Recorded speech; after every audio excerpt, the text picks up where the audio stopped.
সব নিয়ে নেয়, কিছু দেয় না। 100 দিনের কাজ, গৃহের কাজ বন্ধ করে দিয়েছে। তবুও আমি ঘোষণা করেছি বাজেটে যে 16 লক্ষ উপভোক্তাকে বাড়ি দেবো। প্রথম কথা বলি, পশ্চিমবঙ্গ এবং কেরালা জিএসটির অডিট না দেওয়া সত্ত্বেও ভারত সরকার কমিটমেন্টের 90% বেশি টাকা দিচ্ছেন। মুখ্যমন্ত্রী অডিট রিপোর্ট জমা দিয়ে 100% টাকা নিন এবং অলরেডি জিএসটির যা পাওনা 8 লক্ষ কোটি টাকা এখনো পর্যন্ত এই সরকারকে ভারত সরকার দিয়েছে। উনি ডাটা না দেখে উনি কান দিয়ে দেখেন এবং চোখ দিয়ে বলেন। স্বাভাবিকভাবে উনার এই সমস্ত বক্তব্যের পিছনে কোনো ডাটা বা তথ্য নেই।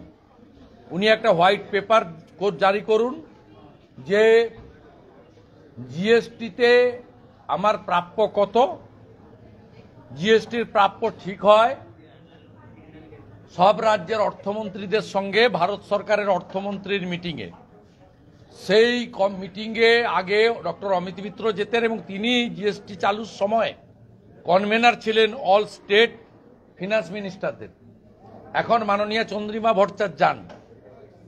জিএসটিতে সেন্ট্রাল গভর্নমেন্টের গত চারটে ফাইন্যান্সিয়াল ইয়ারে, 21-এর আগেরটা ছেড়ে দিলাম, 21 সাল থেকে অদ্যবধি 4টে ফাইন্যান্সিয়াল ইয়ারে ভারত সরকারের কমিটমেন্ট কত ছিল, তিনি কত পেয়েছেন, তিনি একটা হোয়াইট পেপার দিন। উনার যদি কমিটমেন্ট অনুযায়ী মোর দেন 90% টাকা না পেয়ে থাকেন, অডিট রিপোর্ট না দেওয়া সত্ত্বেও, তাহলে অল পার্টি ডেলিগেশন পাঠান নর্থ ব্লকে এফএম এর কাছে। তাতে বিজেপি এমএলএরা বা এলওপিকে ডাকলে আমি পার্টিসিপেট করব। আর আমি আপনাকে তথ্য ডাটা দিয়ে বলে দেব, কমিটমেন্টের মোর দেন 90% পেয়েছেন এবং দুটো রাজ্য অডিট দেয়নি, একটা সিপিএম পরিচালিত কেরালা আর একটা তৃণমূল পরিচালিত পশ্চিমবঙ্গ। ক্লিয়ার? আপনাকে পরিষ্কার বলি, গতকাল ভারতবর্ষের অর্থমন্ত্রী মানরেগা আর আবাস নিয়ে পরিষ্কার বলে দিয়েছেন যে আমরা আটকাইনি, চলমান স্কিম। 25 লক্ষ জব কার্ডের আপনি টাকা, ভুয়া জব কার্ড বেরিয়েছে, এরা বলছে উত্তরপ্রদেশে বেশি। উত্তরপ্রদেশ সহ অন্য রাজ্যের ডিলিট হওয়া ফেক জব কার্ডের এগেনস্টে টাকা তুলে নেয়নি। একমাত্র রাজ্য পশ্চিমবঙ্গ যেখানে 25 লক্ষ ভুয়া জব কার্ডের এগেনস্টে 8,000 কোটি টাকা, 7,000 কোটি সামথিং ক্যালকুলেশন করে দেখা গেছে, তারা ভুয়া জব কার্ড হোল্ডাররা ভারত সরকারের সংবিধান প্রদত্ত কর্মসূচির টাকা তুলেছেন। কেন্দ্রের অর্থমন্ত্রী বলছেন টাকাগুলো আদায় করুন আর ওদের জেলে পুরুন, এটা চলমান স্কিম, টাকা নিয়ে যান। এটা আবাসের ক্ষেত্রেও তাই। আপনি তৃণমূল নেতাদের 3 তলা পাকা বাড়ি, প্রধানদের 17টা 18টা 35টা করে বাড়ি, আসল গরিব লোককে তালিকা পাঠান। আমি তো 10,98,000কে যখন 60,000 করে দিলেন, আমি আপনাকে প্রস্তাব দিয়েছিলাম বিধানসভাতে, আপনি ছিলেন না, আপনার পঞ্চায়েত মন্ত্রী ছিলেন প্রদীপ মজুমদার। সেখানে বিরোধী দলনেতা দুটো প্রস্তাব দিয়েছিল। একটা, গ্রাম সংসদ সভায় বসে তালিকা তৈরি করা, আর সেই তালিকা সর্বদলীয় মিটিং করে ইলেকশন কমিশনের নথিভুক্ত অথবা বিধানসভায় যারা প্রতিনিধিত্ব করেন যে কোনো একটা নিতে পারেন, নয় নির্বাচন কমিশনের নথিভুক্ত রাজনৈতিক দল অথবা বিধানসভায় যে রাজনৈতিক দলগুলোর প্রতিনিধিত্ব আছেন, সর্বদলীয় মিটিং করে পাস করুন। জ্যোতিবাবুর সময় রিলিফ ডিস্ট্রিবিউশনের ক্ষেত্রে যদি 3 ম্যান কমিটি থেকে থাকতে পারে, যে কোনো ডিজাস্টারের ক্ষেত্রে বা ক্রপ ইন্স্যুরেন্সের ক্ষেত্রে, সেখানে তখন কি ছিল, গ্রাম পঞ্চায়েত লেভেলে বা ওয়ার্ড লেভেলে ছিল গ্রাম পঞ্চায়েতের প্রধান বা তার প্রতিনিধি, বিরোধী দলনেতা বা তার প্রতিনিধি, আর বিডিওর সরকারি প্রতিনিধি। আমাদের তো সিম্পল দুটো দাবি, গ্রাম সংসদ থেকে আপনি তালিকা করুন। আপনি এবারে যে তালিকা করেছেন তাতে 2.5 লক্ষ নাম মুখ্যমন্ত্রীকে বলতে পাঠিয়ে দিয়ে বলেছেন এটা ইনকোয়ারি হবে না, ঘর দিয়ে দিন। আমার এলাকায় আপনার বিডিও এফআইআর করেছে দাউদপুরের একজনের কাছে যে মুখ্যমন্ত্রীকে বলতে নাম লিখিয়ে 60,000 টাকা পেয়েছে, সে ভুয়ো লোক। তার টাকা ফেরতের জন্য এখন বিডিও নন্দীগ্রাম 1 তিনি এফআইআর পর্যন্ত দাখিল করেছেন। আমরা চাই সে রাজ্য সরকারের হোক, কেন্দ্র সরকারের হোক, ঋণ নেওয়া টাকা হোক, ট্যাক্সের টাকা হোক, আর জিএসটির টাকাই হোক, এটা পাবলিক এক্সচেকারের মানি প্রপারলি ইউটিলাইজ হোক এবং আসল বেনিফিশিয়ারিরা পাক।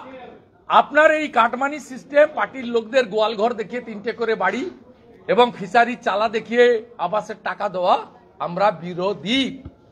আর আপনাকে শুনে রাখুন মমতা ব্যানার্জি, এই 60,000 বা 1,20,000 এখন কোনো ঘর হয় না। ভারতীয় জনতা পার্টি পশ্চিমবঙ্গে এলে 3 লক্ষ টাকার বাড়ি দেবো আমরা কমিটেড, অন রেকর্ড বলছি। এই রাজ্যের বিজেপির 2-3 জন প্রধান সারির নেতার মধ্যে as per my post, by virtue of my post, LOP হিসেবে আমি এই দায়িত্ব নিয়ে এটা বলছি। আমি আমার সেন্ট্রাল লিডারশিপ এবং আমাদের ভবিষ্যতের কর্মসূচির মধ্যে এটা ইনকর্পোরেট করাবো। সব এমএলএদের পক্ষ থেকে আমি কমিট করছি যে 1,20,000 বাড়ি হয় না। যারা জেনুইন 1,20,000 পাচ্ছেন, আরো 1,80,000 বিজেপি 26 সালে এলে দেবে। আর যারা পাচ্ছেন না রাজনৈতিক কারণে, কাটমানি দিতে পারছেন না, তাদেরকেও, সংখ্যা ফ্যাক্টর নয়, আমরা 3 লক্ষ টাকার বাড়ি তাদের জন্য দেব। দেব কিছু সময় আগে বলেছে, উদ্দেশ্য করে বলেছেন যে রাজনীতিতে বিরোধিতা থাকবে কিন্তু মানুষের জন্য কাজ করতে হবে। উনি কত বছরের এমপি? উনার এখন 11 বছর চলছে, 10 বছর 9 মাস। উনি প্রত্যেকটা নির্বাচনে ঢপের চপ করেন। ঘাটাল মাস্টার প্ল্যানে জমি অধিগ্রহণ হয়েছে। আপনারা যেভাবে প্রাথমিক পরিকল্পনা ঘাটালের এসডি অফিসে প্রকাশ করেছেন মানসবাবুর উপস্থিতিতে, দেববাবুর উপস্থিতিতে, তাতে তো দাসপুর সহ বিস্তীর্ণ এলাকাকে ভাসিয়ে দেওয়ার ব্যবস্থা করেছেন। আগে জমি অধিগ্রহণ শেষ করুন। জমি অধিগ্রহণ করার পরে ঘাটাল মাস্টার প্ল্যান নিয়ে দিল্লি যাবেন, 50 ভাগ টাকা আপনারা দেবেন, 50 ভাগ টাকা ভারত সরকার দিতে প্রস্তুত। ভারত সরকার যদি কেলেঘাই, কপালেশ্বরী, খিরাই, চন্ডুয়া, কান্দি মাস্টার প্ল্যানে টাকা দিয়ে থাকতে পারে, ঘাটাল মাস্টার প্ল্যানে টাকা দেবে। তো আগে জমি অধিগ্রহণ করুন। রিং বাঁধ কোথায় দেবেন, তার জমি কোত্থেকে পাবেন? এক্সকাভেশন, খনন করবেন, মাটি কোথায় ফেলবেন, নতুন মাটি কোথায় পাবেন? এতগুলো কাঠের ব্রিজ রয়েছে, বাঁশের ব্রিজ রয়েছে, কালভার্ট রয়েছে, তাকে পাকা ব্রিজে কনস্ট্রাকশনে করবেন। এগুলো ক্লিয়ার করুন। 500 কোটি টাকাতে কিছু হবে না। ওই প্রজেক্টটা মিনিমাম 2,000 কোটির বেশি। 200-500 কোটি টাকাতে সাগরে ব্রিজ হয় না। ওটা জাতীয় জলপথ, ওখান দিয়ে বড় বড় বিদেশি জাহাজ যায়। রামেশ্বরমের মতো ফোল্ডার ব্রিজ করতে হবে। আর জাতীয় জলপথের আগে এনওসি নিতে হবে ইনল্যান্ড ওয়াটারওয়েজ থেকে। আপনি এনওসি নিয়েছেন? সব মিথ্যা কথা, সব লোক জানে। আর আপনার লক্ষ্মীর ভান্ডারকে কেউ কপি করেনি। আপনি শিবরাজ সিং চৌহানের লাডলি বইনকে প্রশান্ত কিশোরের বুদ্ধিতে কপি করেছেন। আপনি প্রশান্ত কিশোরকে জিজ্ঞেস করলে বলে দিবে যে আপনার কাণ্ড কারখানাটার পিছনে উনার কি অবদান ছিল। দপ্তরের বাজেট নিয়ে ওনাকে জানতে চাওয়া হলে উনি বলেন যে উনি জানেন না, স্পিকার জানেন, স্পিকারকে জিজ্ঞেস করুন। বাজেট নিয়ে স্পিকার জানেন? স্বরাষ্ট্র পুলিশ দপ্তর। হ্যাঁ, উনি কোনোদিন সোমবার কোশ্চেন অ্যান্সারে আসেন না। উনি ডিপার্টমেন্টাল বাজেটে কোনোদিন স্বরাষ্ট্র দপ্তর, স্বাস্থ্য দপ্তরের বাজেট করেন না, কোনোদিন করেন না। এবং এই প্রথম, আমি 2006 থেকে এমএলএ, মাঝখানে কয়েক বছর এমপি ছিলাম, এই প্রথম রাজ্য বাজেট সরাসরি লাইভ টেলিকাস্ট হয়নি। টেলিকাস্ট হয়নি মানে ফুটা বাজেট বলে। লক্ষ্মী ভান্ডারের বৃদ্ধি নাই, ভাতার বৃদ্ধি নেই, চাকরির কোনো গল্প নেই।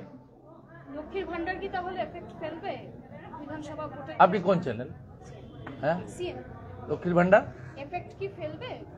লক্ষ্মীর ভান্ডার চাকরি এফেক্ট, মানে টাকার যে ভাগাটা বাড়বে, চাকরি এফেক্ট ফেলবে। চাকরি চাইলো কবে? 26 সালে উনি প্রাক্তন হওয়ার পরে পাবে। সিএম বলেছেন যে বিজেপি ভিন রাজ্যের ভুয়ো ভোটারদের নাম তালিকাভুক্ত করতে, কিছু আগে বলেছেন। ভিন রাজ্যের ওনার কষ্ট হচ্ছে, আরি জাফতাব নেই। উনি পারভেজ আহমেদ সিদ্দিকীর নাম পাঠিয়েছেন, ওনাকে আমরা বসতে দেবো।